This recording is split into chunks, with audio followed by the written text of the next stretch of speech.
Today we're going to be checking out things okay in Finland but illegal around the world. I'm intrigued to see what's different about the laws because Finland in itself is very differently governed than the U.S. For many reasons, but They got friendly police. they got friendly police, so we gotta know things that we're allowed to do, so we don't have to talk to the friendly police. But also, it wouldn't be a bad thing if we had to talk to the police. Well, hopefully we don't like break some law and then we talk to the police and end up in Finnish prison with a full. Would they have like a full dorm we'd get to experience in Finnish prison? Yeah, we can make a video about that. You think they let us? They'd be like, "Can we make a vlog here?" Oh yeah, go ahead. Yeah, sure. It's Finnish prison. What do you expect?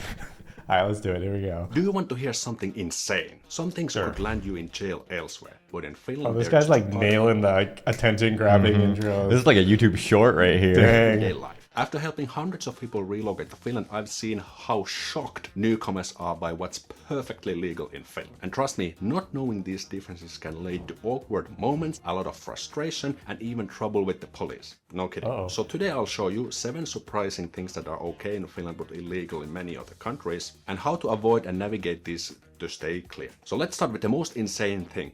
Finland exposes your money. What if I could figure out how does that much mean? money you make in Finland in 3 minutes? Check this out. Just call. Verohallinnon puhelinpalvelu. Tässä soittaa Alekselinna. Moikka. Haluaisin selvittää erään henkilön verotietoja. Joo. Eli 19-vuotiaaltako? Kyllä. Ja mikä maakunta? Helsinki. Tai onko se Uusimaa kumpissa? Eli Uusimaa. Joo. Ja henkilön nimi? Semmoinen kuin... Syntynyt henkilö löytyy. Joo, kyllä. Joo, eli valtionverotuksessa verotettavaa Wow. ansiotuloa 208 000. They just say it on the phone, so you can just call the tax hotline and then just be like, "How much does this person make?" And they'll just straight up tell you. In the U.S., like it's a secret. You're not supposed to know what your coworkers make. You're not supposed to know what your neighbors make. And basically, people just show that they have money by buying stuff. In my mind, I thought, I was like, when he first said that, I was like, that seems like you shouldn't be able to do that. But like, what's the negative of it? There's no negative. There's only positives from that because, like, one of the taboos in the U.S., like he said, is not telling people how much you make. But like, when people do tell each other how much they make when they work together, they find out one person's getting paid higher than the other, and then they kind of unionize, not in a literal sense, but like will like be like, why is this person getting paid more than me? We should be getting paid the same because we're doing the same job. Yeah, so that's an interesting thing. So if you're like at your job and you're like, what does this guy make? Why does he have nicer things than me? You can just call up and be like, oh wait, I'm getting screwed right now. What other uses could it have too? I don't know. It's very interesting. That is very interesting. I mean, it's less of America is very private in a way, very individual. People really don't want other people to know anything about them. They just want, because I feel like a big part of it in the US too is people want to be able to like show off only what they want to show to people. Yeah, and Americans are, I would assume, more materialistic than Finnish people. Of course. So like, for some reason, you can't tell people how much you make, but everyone knows how much you make based off of what car you drive, because if you make a certain amount of money, if you're like poor, you have to drive, the beater 2002 car. If you're middle class, you're going to be driving like a Toyota or something. If you're upper class, maybe a BMW.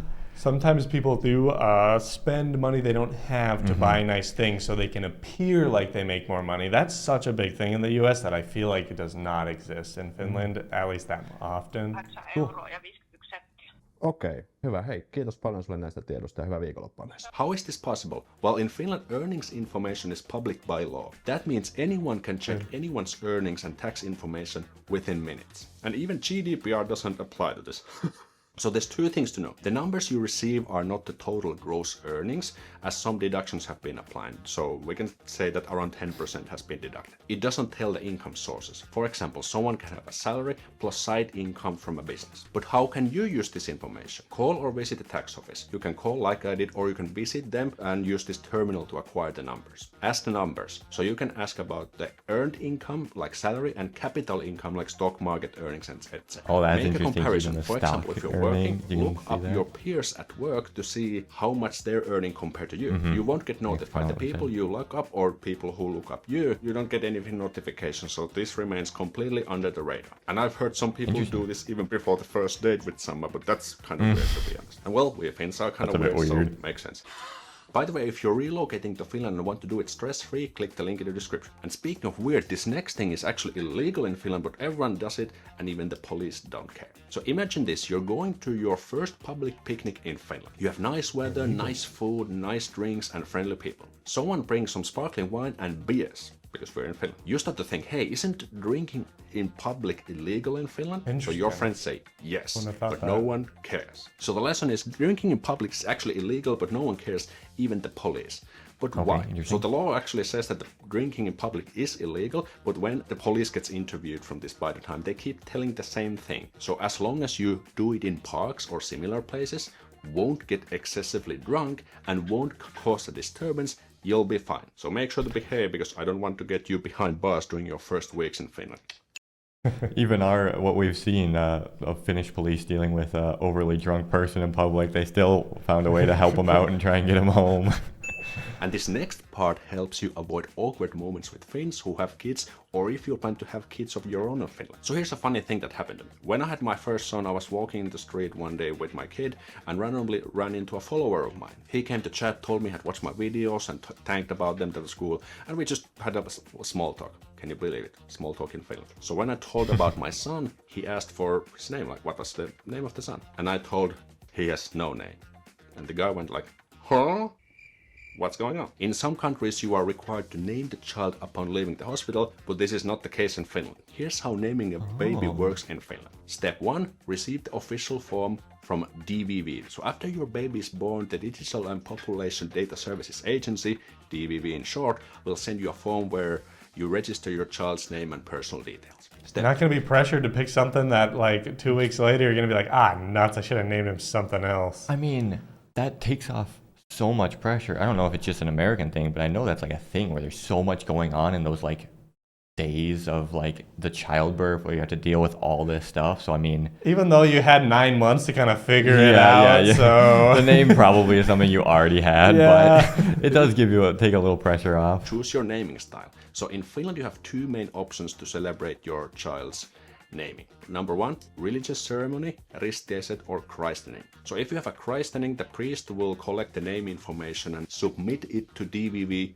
on your behalf. So for reference, our 2 kids have had ristiäiset, and we are not really a particularly religious family, but it's just kind of like a tradition here. The other option is having a non-religious naming party. This is called nimiäiset. So if you prefer a secular celebration, you need to submit the form yourself directly to DVV, but it's not really a pain in the butt. You just fill the form and submit it. But here's the thing, step 3, meet the deadline. So you must register the name of your child within 3 months after birth. And if you don't, plenty of time, I would say, will start to contact you and knock on your door. So make sure to start doing this.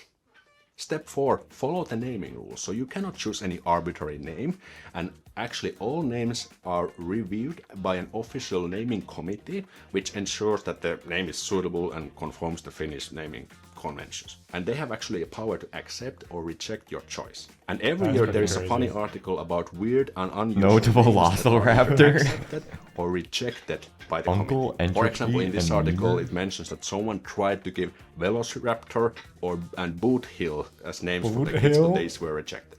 On the other hand, names such as Af, Cruella and Tsuge were accepted. So what are these Finnish parents thinking with these names? So I guess now it's safe to say that Finland is indeed a weird country. Welcome to Finland, WTF. And speaking of weird, this next thing can get you a fine of 10,000 euros if you're not careful. Let me illustrate this with a real story. Back in 2019, a Finnish NHL player, Rasmus Ristolainen, who was playing for the Buffalo Sabres at the time, was driving through Turku, a city in Finland. The speed limit of that street was 40 kilometers per hour, but for a short stretch, he pushed it up to 81 kilometers per hour. That's that's more than double the double. limit. Of course, he got caught, and here's where things get crazy. Guess how much his speeding ticket cost him? Not 500 euros, not 5,000 euros, not 50,000 euros, but a staggering 120,680 euros. Holy moly! For perspective, that's about 2 years. 120,000 speeding tickets. What? Salary for a typical middle-class Finn for a speeding violation. So how does this system work? Could you get a fine of 100,000 euros? So Finland uses a unique system for traffic and some other fines. Here's how it works. For minor offenses, if it's a small violation like parking in the wrong spot, you get a petty fine, which is called rikesakko in Finnish. These are fixed and usually under 200 euros. If you commit a more serious violation like significant speeding, your penalty is calculated as day fines, päiväsakko in Finnish. And here's the twist. A day fine is based on your daily net income, after taxes and essentials. And the number of day fines depends on the severity of the offense. So the more you earn, the more you pay. That's why wealthy people can end up paying tens of thousands of euros or even more than 100,000 euros like Ristolainen. The best. That's an interesting thing because in the US, there's like, we talked about this in a different video we made kind of about the US. I don't remember which one it was, but someone like Jeff Bezos, he can just break this law in whatever city he lives in. I don't know if it was California or somewhere where it's $1,000 fine a day. Yeah, like his fence was too high or something. He's not supposed to have a fence like at all, and he made his like 15 feet tall, but he's worth $300 billion, so $1,000 a day is like, okay, here you go. He just pays it because it doesn't matter to him because he can pay to play. He can break any fine law because he can afford it. Where in Finland, would that be the case where he would end up paying $1 million a day for something like that? Where suddenly he'd be like, wait, $1 million a day? It actually like applies pressure for rich people, especially really, really rich people, to follow the laws. Because it makes punishment equal. I mean, if it's a $200 or it's like a $300 fine for something, someone who has $100,000, it's like they didn't even get punished. They got flicked. Yep. And then if it's someone who only has $500 that they're paying off for their rent, that they need for their rent, and then they get a $300 fine, that's literally like chopping their head off. They lose that, they might not be able to pay their rent the next month, and they get into debt, spiral downwards. It's like how a lot of people want taxes to work. Like in the US, a lot of times the billionaires pay less taxes than a nurse or something like that, or a school teacher. And I mean, it just doesn't make any sense. But in the US, people would say, that's against our freedoms to have that type of fining system or something like that. People would even say it's against the freedoms for the income to be public information. Yeah. So getting to that point of making proportionate fines, honestly, very based, but I don't think it's ever going to happen in the U.S. Such a good idea. I mean, it would never happen because, I mean, those people just buy off the politicians in the U.S., so there's never any laws basically against rich people. And in theory, you would think, like, it would possibly help poor people to be more responsible, because if a poor person gets a fine that's like their entire income, they're just like, okay, I'm not going to pay that. I can't pay that. They feel no responsibility to pay it because they already don't have anything to. But if it's something that they can pay, they might feel like, oh, I can do this, and now I will get back and not have it happen in the future, possibly. I don't know. Very interesting. I think that's an extremely cool way to do fines. Way to avoid an expensive surprise? Well, surprise, surprise. Follow the rules. So in Finland, that's traffic good. laws are taken seriously, That guy's especially from if the you U.S. earn and a he's high that income. rich. He was probably speeding all the time. He's like, I don't care. What's $200 ticket to me? And the next weird law will get you held at gunpoint around the world with a pat on the back in Finland. In many countries such as the USA, stepping on the private land or forest without permission can result in serious consequences, like being held at gunpoint by angry owners. But Finland is different. US Here is you crazy can with enter that. private land and even pick mushrooms and berries without any permission. We call this everyman's rights, jokamiehen oikeudet, which means that everyone can enjoy nature freely, even in private lands. When we went to Iceland, it's like cool that you can like explore a lot of the beautiful nature of the country without having to worry exactly where you're stepping. A lot of places, like it would be a farm and then there'd be a gate, and you could just walk through the farm, and then out the other side would be the waterfall. So cool. So cool. Within reason, of course. We Finns are reasonable. But how do you do this responsibly and avoid trouble, and what are the rules to be exact? So here's a quick checklist to keep things clear. You can walk, ski, cycle, or horseback ride in nature, pick wild berries, mushrooms, and other common flowers, fish with the basic rod and line. Other methods require a permit, swim, boat, and travel on ice, camp briefly in forests away from private homes. And you cannot enter private yards, gardens, or clearly marked restricted areas, cut down or damage if they have like a fence around a certain area with no way to enter, makes sense. Moss or plants, disturb wildlife or their habitats, light open fires without permission except in designated spots, drive off-road without permission, and litter or pollute water sources. It's great to be able to very good rules in Finland that are legal elsewhere. And this next weird thing can get you jailed elsewhere, but in Finland you can actually earn even 10,000 euros. So if you want to gamble, play slot machines, and try your luck, you usually go to casino, right? But in Finland you don't go to the casino. Guess where you go then? Let me show you. So here we see the gambling machines, but guess where we are? At your local grocery store. What? That's right, you just go to the closest grocery store for gambling. What is going on? What is going on in Finland? Well, there are three main things to know. The machines are operated by Veikkaus, a state-owned organization that uses the money people lose to these machines. So it's like they have that in the US, but it's the scratch-off tickets. They'll have them at like the grocery store. There'll just be a big scratch-off ticket place there. So kind of similar. Yeah.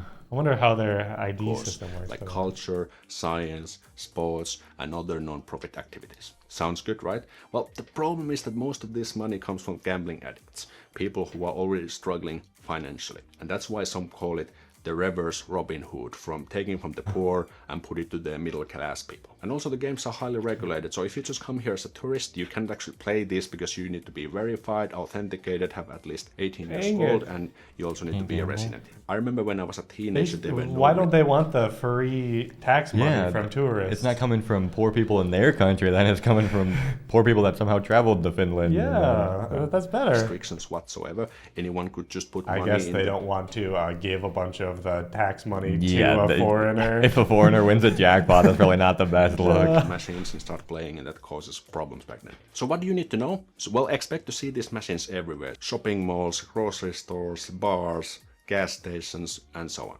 You need to be at least 18 years old if you want to play, have a residency in Finland, and have an online banking authentication available. And of course, be responsible. If you want to give this out, you can try it once, but please be responsible. And speaking of responsibility, Finland doesn't seem to care anything about your personal information. Check this out. When my wife and I moved to a new home in Finland some years ago, we had barely unpacked anything when a flyer showed up in our mailbox. It was from a local shopping center, and it said something like, "Welcome to our area. Here are some discount vouchers you can use at our shopping mall." But here's the weird part.